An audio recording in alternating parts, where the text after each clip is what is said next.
Throughout human history, people have told stories about what it means to be human. These stories seek to answer deep, meaningful questions like, why are we here?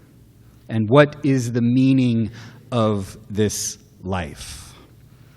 Joseph Campbell was a 20th century expert on these ancient stories. He claimed that these stories follow a basic pattern that he called the hero's journey. Briefly, the hero in the story lives inside of the status quo of a culture. But soon the hero is called beyond the cultural status quo. She leaves her home on a journey that leads her beyond the norm of her culture, often on an adventure that has trials and obstacles that she must overcome. Sometimes the hero dies, only to be reborn or resurrected into new life. She gains important wisdom or treasures on her journey because it has challenged her to live beyond herself and beyond the status quo.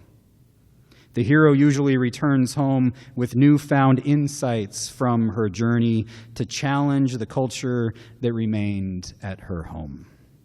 This pattern is a good way to understand both ancient and modern stories. You can see this pattern in novels that have had a huge impact on the modern world. Books like Gone with the Wind, Moby Dick, A Tale of Two Cities, and of course my favorite modern classic, Captain Underpants. Any Captain Underpants fans in the house? Yes? Never underestimate the power of underwear. So good. But interestingly, many of the stories in the Bible follow a similar pattern. Take our passage from Isaiah this morning. Isaiah was a prophet, and like other prophets, Isaiah challenged the status quo of his day. The kings and rulers during his time amassed more and more wealth for themselves while ignoring the struggles and the plight of the poor and the marginalized. Isaiah delivered a politically charged message that God required the rulers of the nation to reject the status quo of greed by caring for those who were in need. And if they didn't, there would be consequences and the nation would fall. Unfortunately, the political rulers of Isaiah's day refused to listen to him. They upheld the political and economic status quo, often justifying that status quo through a false religion that emphasized the idea of fate.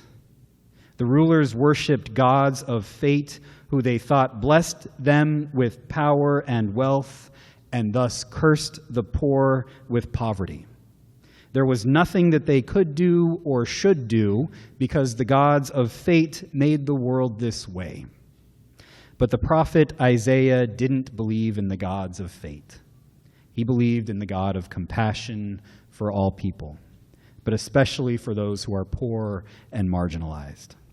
That's why Isaiah and the other prophets relentlessly claimed that the God we worship matters. If we worship a God of fate who justifies our greed, then we will have entirely missed the point of biblical religion. The biblical language for this is idolatry. The gods of greed are false idols. For Isaiah, the true God is a God of abundance and a God of generosity. Isaiah warned that if the rulers didn't change their ways, the Babylonian Empire would soon come and destroy the city. And indeed, unfortunately, the Babylonians did come and destroy Jerusalem in the year 597 BC. They destroyed the city, they destroyed the temple, the kings and the rulers were often killed, and the king's palace was destroyed. It was like 9/11, only on a massive scale. Many of those who survived the destruction of the city were forced into exile throughout the Babylonian Empire. This was the most traumatic experience that the ancient Jews suffered. The land was decimated, the temple destroyed, the people were killed. And what do you do in the midst of personal and national trauma? You grieve, and you go on a journey to find a higher purpose amidst the trauma. So far, what happened to Isaiah's people has a lot in common with the hero's journey. There's a status quo. Isaiah and his people are forced to leave the status quo as they go on a journey out of their comfort zones. They grieve as they continue to face obstacles that they have to overcome.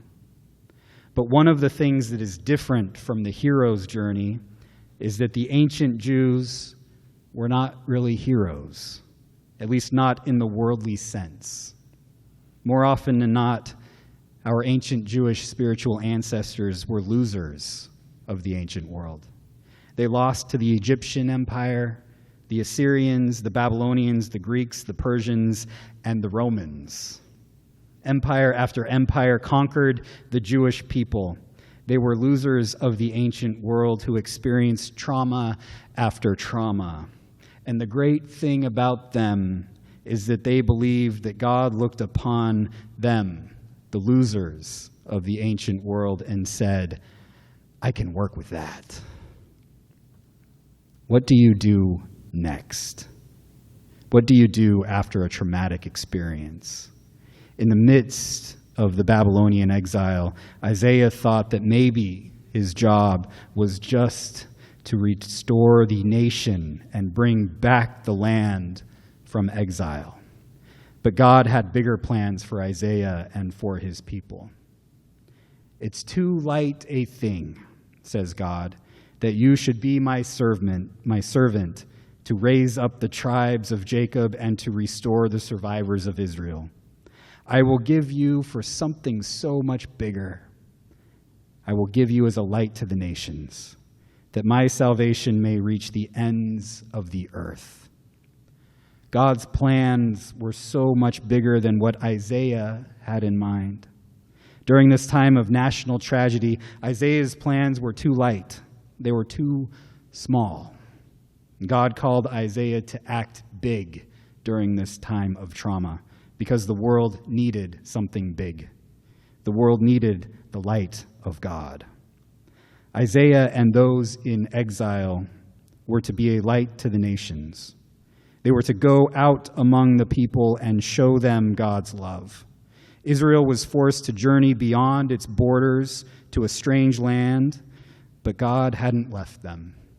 Instead, God gave them a bigger purpose for their journey, to show God's light and love to the world.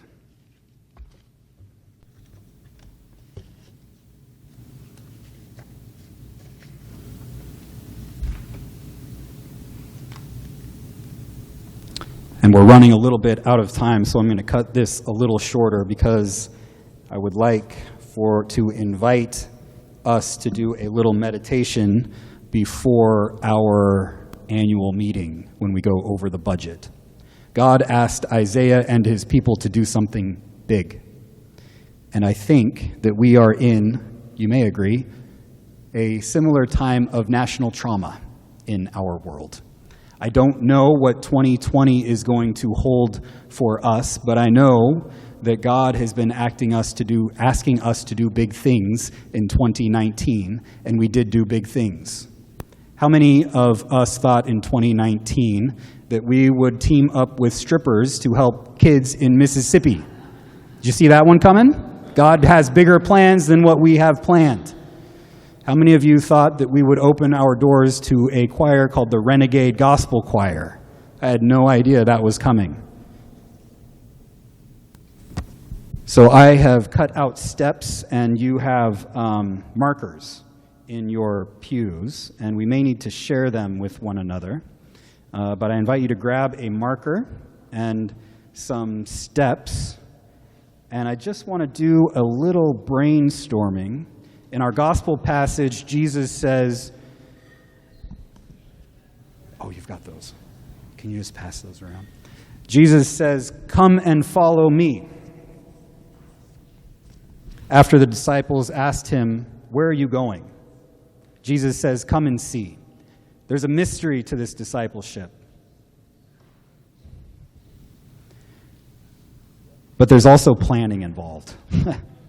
So, I want to invite you to write down something maybe that you might want to work on this year, and something that maybe the church could do this year. And you can keep your step if you would like, but I am also going to invite us to give the steps back to me if you would like.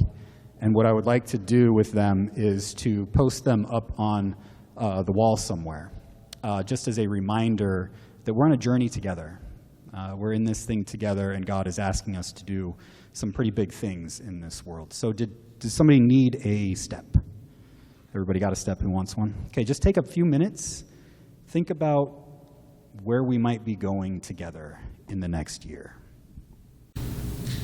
When you have finished, if you want to keep your step, you may.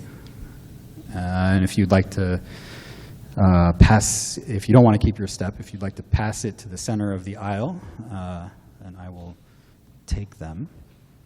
Thank you.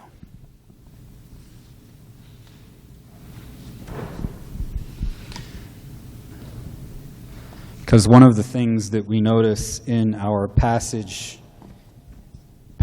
today is that God is calling us to gather on Sunday mornings, that's for sure. But God also calls us on a journey outside the walls of our church.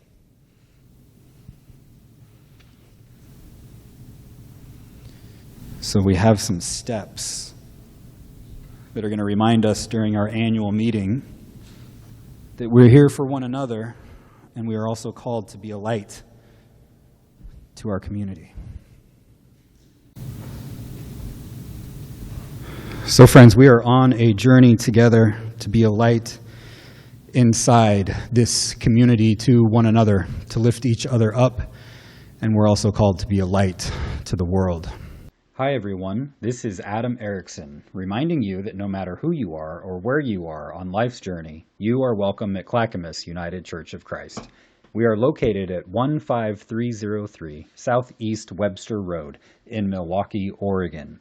We are so glad that you found this podcast. All of our podcasts will always be free, but we rely on the financial support of our members and our friends. If this podcast meant something to you, you can help us out in two ways. You can share this podcast with someone you think might be interested. You can also help us financially by donating to the wonderful missions we have here at Clackamas United Church of Christ.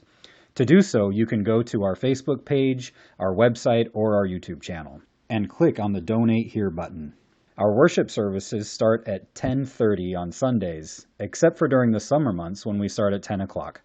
If you would like more information on our church, you can visit our website at c-ucc.org. You can also reach out to me through email at adam@c-ucc.org. Until next time, grace and peace be with you.